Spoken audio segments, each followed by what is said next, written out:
What are the causes of bad relations? Wow. Um, I think primarily, like fundamentally, the problem is ignorance, of course, and I think that's always the fundamental problem.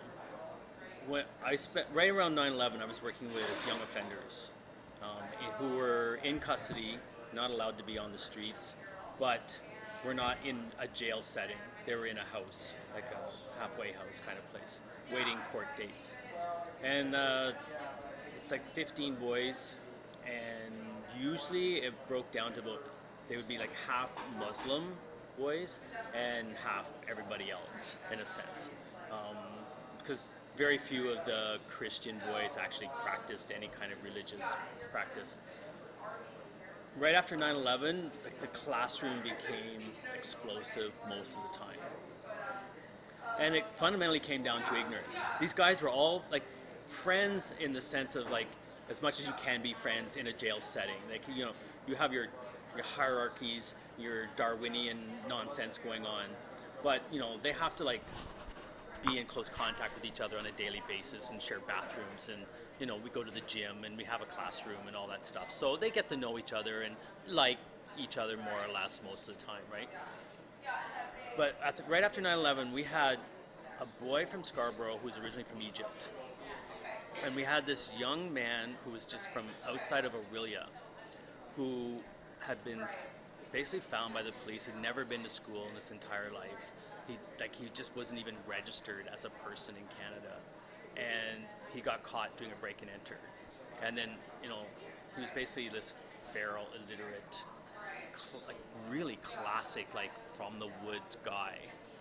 And he had this really narrow kind of stereotypical idea of the Muslim world, where it's fanatical, praying, crazy, gun-toting, people.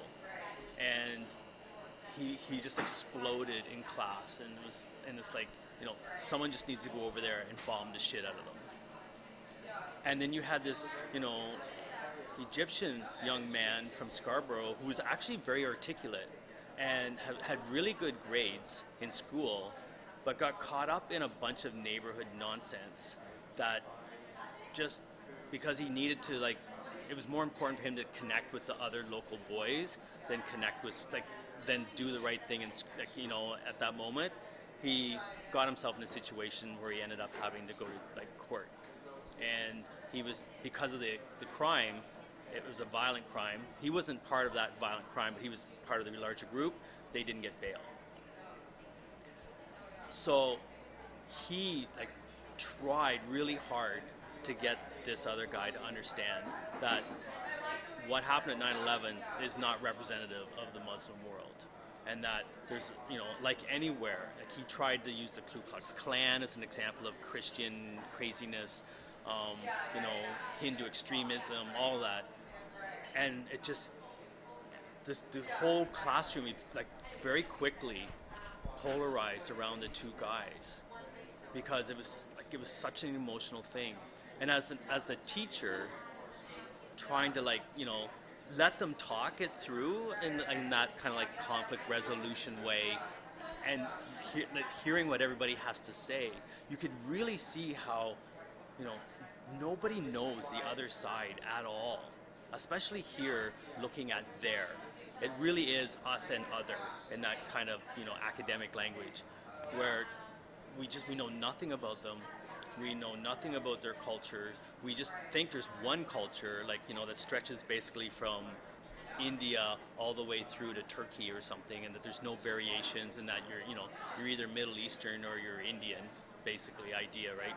Um, and I saw in a magazine that in America since 9/11, only on average 3 Arab works a year are being translated into English.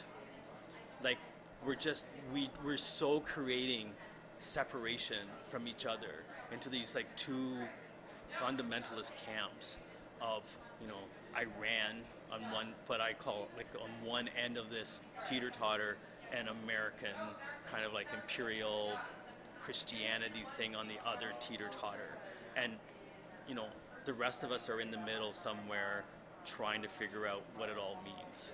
And I think that's the biggest problem. It's just we just don't understand other worlds any more than they understand here.